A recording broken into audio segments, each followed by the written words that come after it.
Hello, আশা করি সবাই ভালো আছেন। কেমন কাটলো আপনাদের সরস্বতী পুজো একটু বলবেন। আমি তো ঘরে বসে বসে সোশ্যাল মিডিয়াতে সব বন্ধুদের দেখলাম বেশ সুন্দর সেজে গুজে শাড়ি পরে বেরিয়েছে, ছোট ছোট বাচ্চাদের সঙ্গে নিয়ে। আমার দেখে দারুণ লাগলো। একমাত্র আমি যে সরস্বতী ঠাকুর দেখতে সকালের দিকে বেরোতে পারিনি, বাবুকে নিয়েও যেতে পারিনি, যেহেতু ঘরে প্রচুর কাজ ছিল।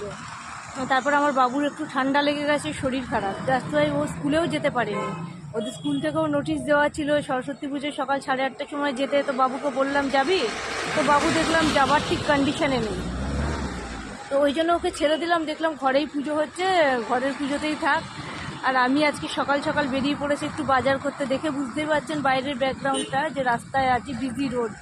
তো ভাবলাম একটু দাঁড়িয়ে আপনাদের সঙ্গে গল্প করে নিই। সবসময় তো সময় দিতে পারি না, যেহেতু আমার বাড়িতে মানে আপনার দাদা ভাই সকাল সকাল দোকানে বেরিয়ে যায়, মা বাবা সিনিয়র সিটিজেন, বাচ্চা একদম দুষ্টু ছোট্ট। তো আমাকে একটু বেশি সময় দিতে হয় সংসারে। এই মানে সংসারের বাজার পত্র, ঘরের কাজ, বাইরের কাজ, সমস্ত কিছু আমার ওপর। তো ওই জন্য ইচ্ছে থাকলেও না মানে ঠিক একটা সময় দিতে পারছি না। তার জন্য আমার নিজেরও খুব খারাপ লাগে, কারণ এইটাও হয়ে গেছে আমার একটা পরিবার। আপনাদেরকে ছাড়াও সত্যি কথা সময় কাটানো, একদিনও কাটানো মুশকিল। নিজের কাছের মানুষগুলোকে তো 1-8 ঘন্টা না দেখেও থাকতে পারি, কিন্তু আপনাদের না দেখে একদম থাকতে পারি না। আর সব থেকে বড় কথা হচ্ছে যে আপনারা আমার এক্সপেকটেশন অনেক বাড়িয়ে দিয়েছেন, অনেক সাথ দিয়েছেন, সহযোগিতা করেছেন, ভালোবাসা দিয়েছেন, শুভকামনা দিয়েছেন। আপনাদের জন্য একটা নতুন আইডেন্টিটি ফিরে পেয়েছি।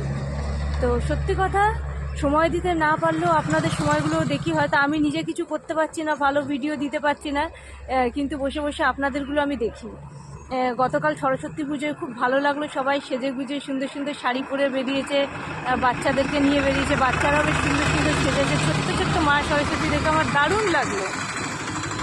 এইভাবেই পোস্ট করবেন, আমারও মন ভালো থাকে। সবসময় যে আমি ভিডিও পোস্ট করব আপনারা দেখবেন সেটা না, কখনো কখনো মানে আমারও দেখতে ভালো লাগে। আমি সবার পোস্টই দেখি, সবার ভিডিওই দেখি, কোনোটাই ইগনোর করি না, ভীষণ ভালো লাগে।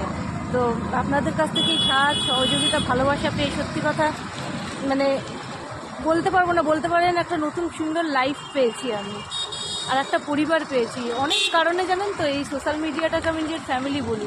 আর নিজের ফ্যামিলির মধ্যে কাজ করবো এইসবের মধ্যেও না কখনো কখনো যখন মন খারাপ থাকে, ভালো লাগে না, তখন এখানে আসি। এখানে অন্তত মন খুলে আপনাদের সঙ্গে একটু গল্প করা যায়, নিজের মতন অনেককে পেয়ে যায়।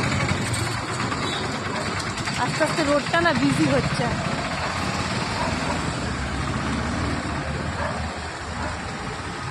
দেখুন রোডটা কত বিজি হয়ে গেছে, কত গাড়ি চলছে। এবার আমিও যাচ্ছি বাড়ির দিকে বাজারপত্র কমপ্লিট করে।